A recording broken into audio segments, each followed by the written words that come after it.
Although as Minister of National Defense, I had sighting reports of UFOs. I was too busy to be concerned about them at the time because I was trying to unify the Army, Navy, and Air Force into a single Canadian Defence Force. And that itself was a kind of battle to the finish. So this was not high on my agenda.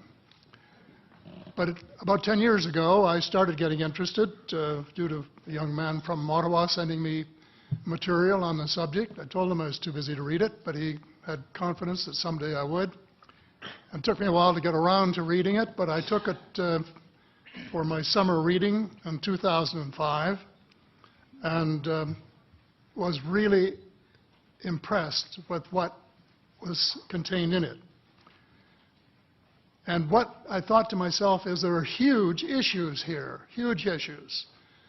And the American people and the people of the world have a right to know what's going on because they're part of it. It's not just an isolated thing. I accept the invitation of Victor Vigiani, who's over here somewhere, and his cohort, Mike Bird, to speak to a symposium at the University of Toronto. And I said, UFOs are as real as the airplanes flying overhead.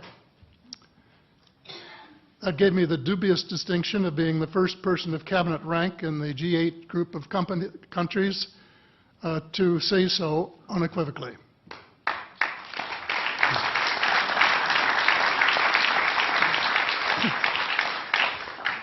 In the 1960s sometime, it was a flotilla of UFOs headed south that crossed into NATO territory in Europe.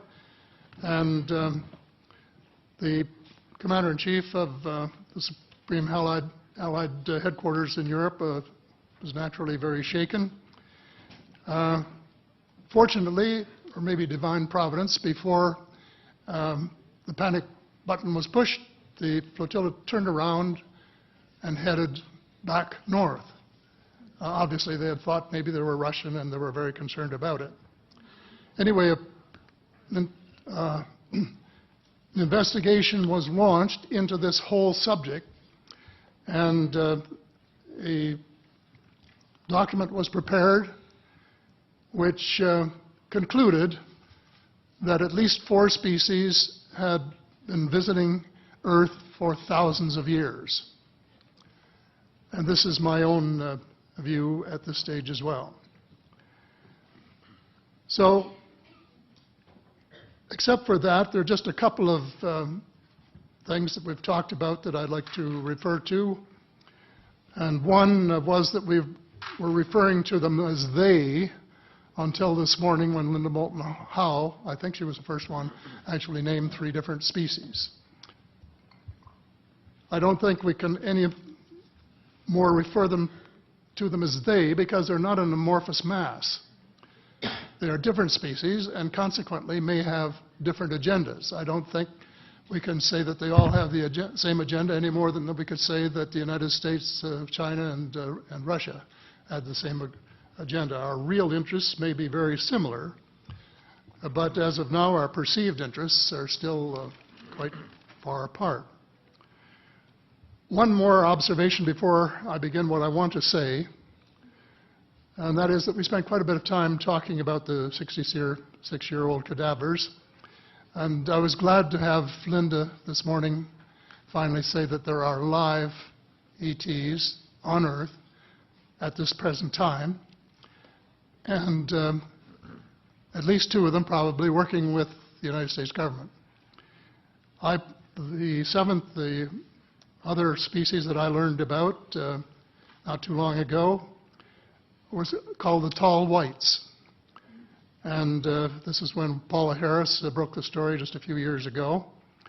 And through her good offices, I had the chance to talk for about 3 hours with former Airman Charles Hall and listen to this absolutely fascinating story of how he was working with, first of all, he was scared out of his skin, but after that, when he got to know them, how he was working with, and finally they became to trust each other and have a good working relationship with the tall whites at the gunnery range at Indian Springs in Nevada, and these tall whites were living on United States Air Force property and working in cooperation with the United States Air Force and sharing technology with them. He wrote a book, incidentally, called Millennial Hospitality.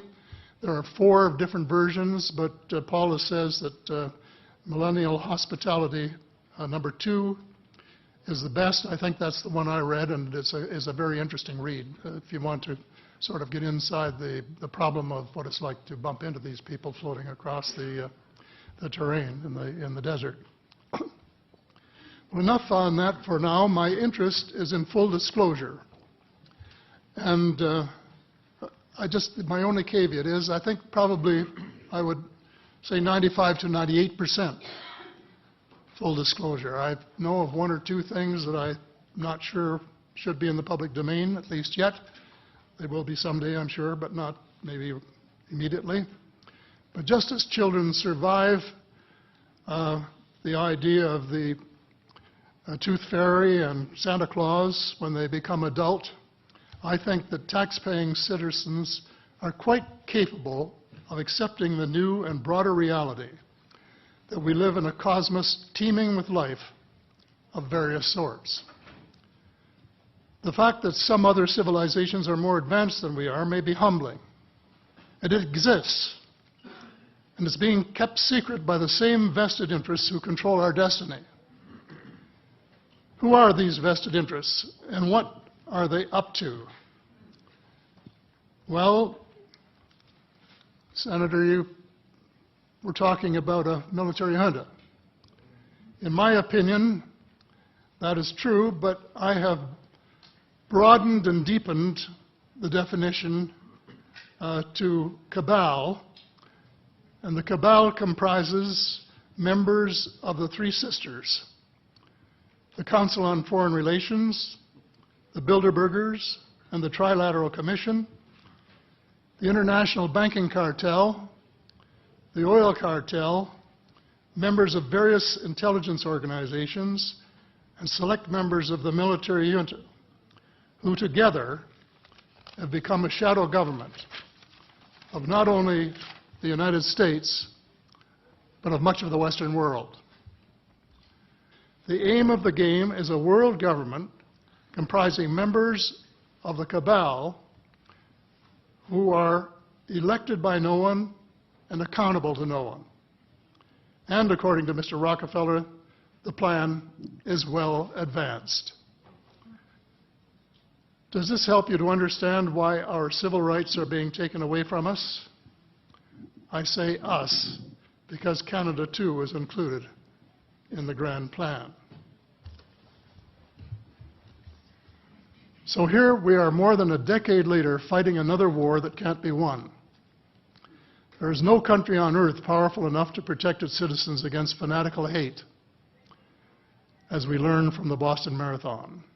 And the mere attempt to pursue the impossible pits neighbor against neighbor and the state power structure against everyone. All of the freedoms won by the millions of men and women who fought and died in World War II are being flushed unceremoniously down the drain. The only hope of peace is a negotiated settlement. This will require a paradigm shift in American attitudes. It involves a de facto renunciation of the plan for a new American energy and the adoption of a pledge of cooperation with all humankind to build the kind of world which we are collectively capable of. Young people everywhere need to be challenged by a noble cause. They need to be involved in arresting global warming, creating a banking system that is just and sustainable, and lead the way in the transformation to the new reality that we have to live in harmony with our celestial neighbors, as well as seeking peace on earth. In a word, we have to become spiritual beings and practice the one tenet that the world's major religions have in common, and that is the Golden Rule.